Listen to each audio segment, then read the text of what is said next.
Hello mga kadiskarte. Ito na naman ako sa Discarding Manoy DVR. Ngayon po, tuturuan ko paano gumawa ng Casava cake. Napakasarap na Casava cake.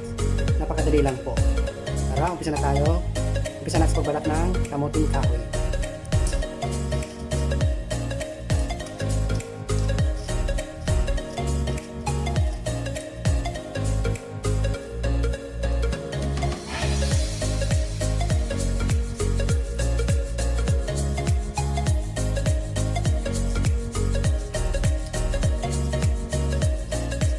So yun nga guys, tapos na.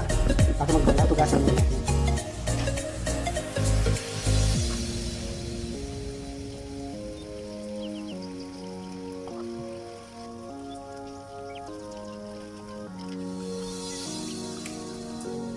So gagawin ko ay gagagdarin natin. Gagamitin ko yung pinong kutsara.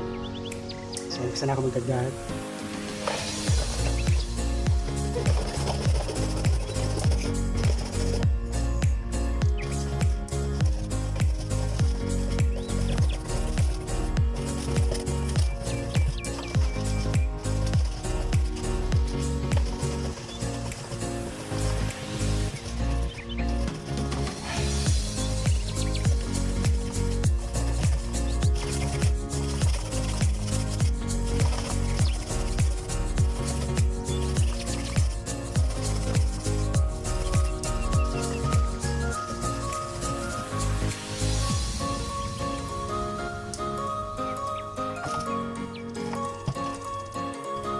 Ayun na nga po, tapos ko na magagdag.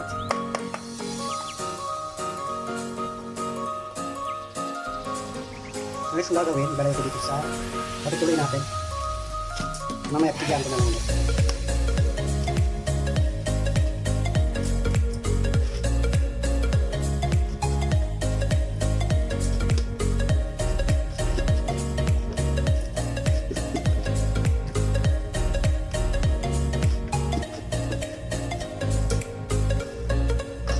Ayan, pagkituloy ko muna habang pinipepay ko yung wood.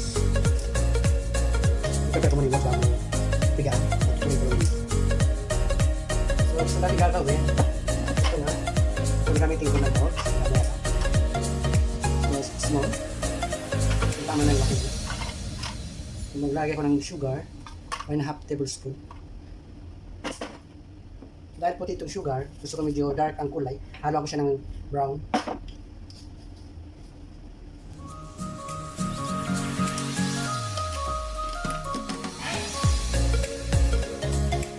White talo ko ng brown para medyo golden yung kulay.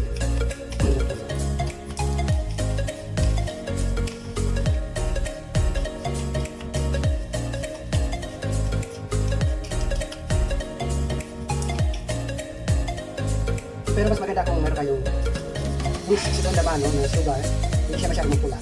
Sakto. Ito kasi wala akong segunda mano sa white sugar, dalawa kasi ng brown sugar. So ito na po siya. So start na po tayo.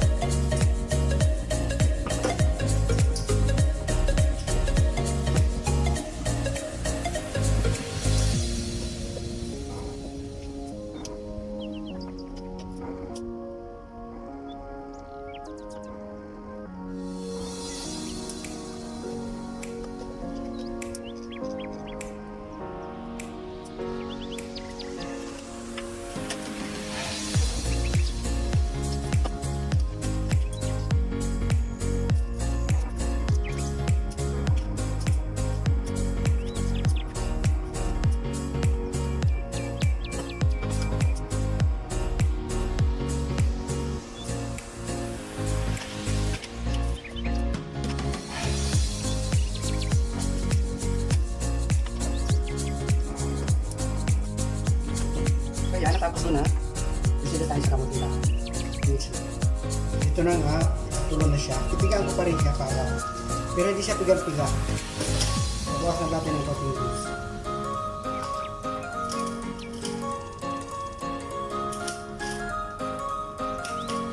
Gumamit ako ng pisnet. Kung wala kayong pisnet, pwede naman kamay kasi pinagpiga na siya. Kaya, katsa.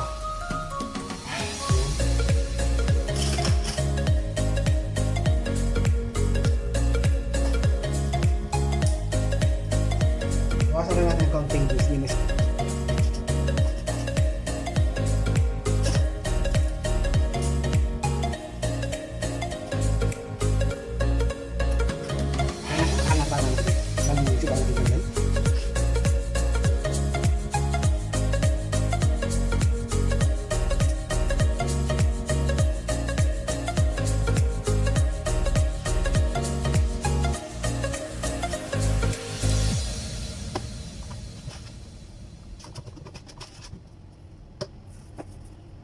Lagyan naman sa lahat ng cups.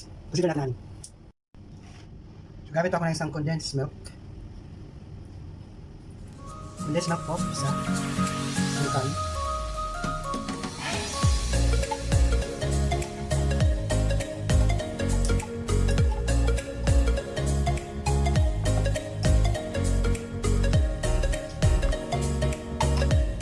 At isang can ng coconut cream.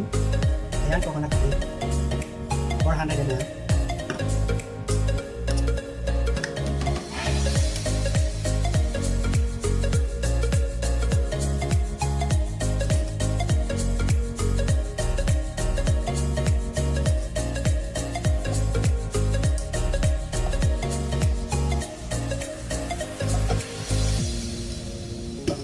At syempre, sugar.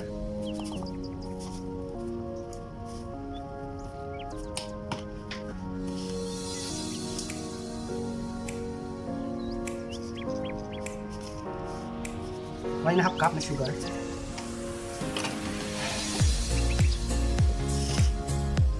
Alright, paghalo lang natin. Dahil cream naman yung ginamit ko na coconut cream. So magdadagdag ako ng tubig yan. Isang cup.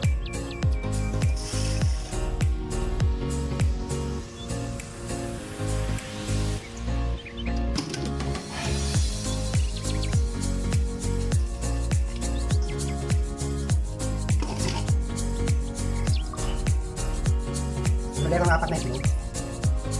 Maliit. Small. Mix lang natin.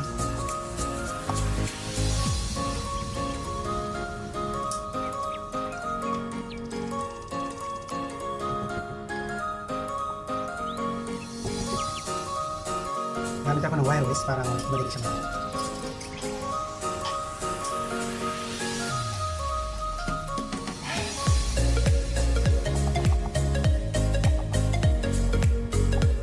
Yan rin sa ilas ang bowls.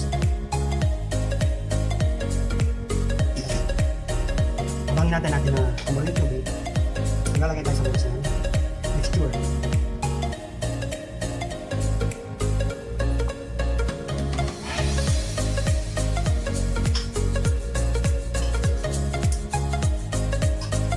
Nilagay ko mga 1 inch. Yung kapal yung mga 1 inch.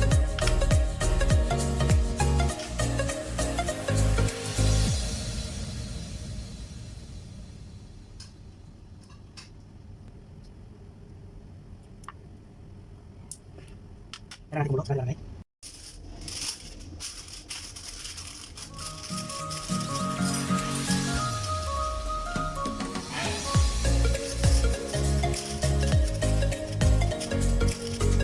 So, gamit din ako guys ng toppings.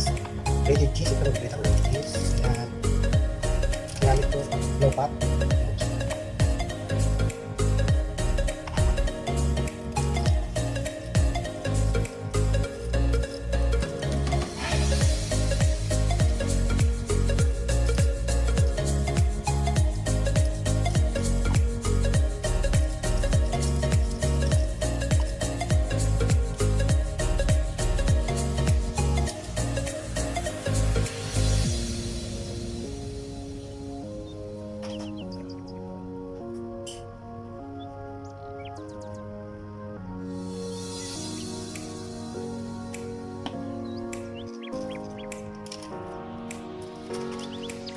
Nilagay natin sa container. Pwede natin siya pang benta.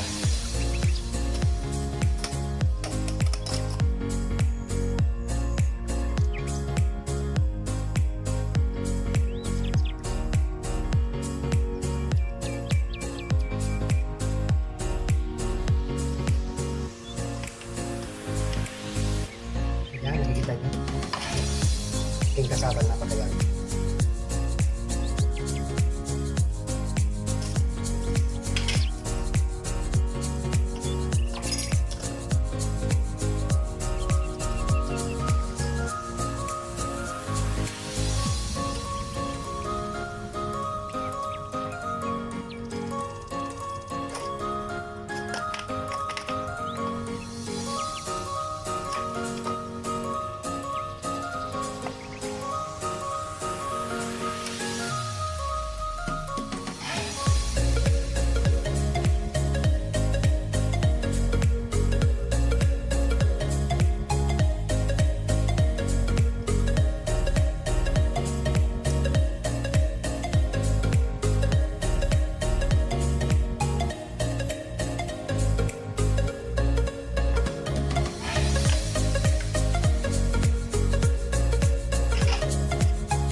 masarap na kasaba with cheese toppings. Ayan, napakadali lang. Steam kasaba po. Napakasarap.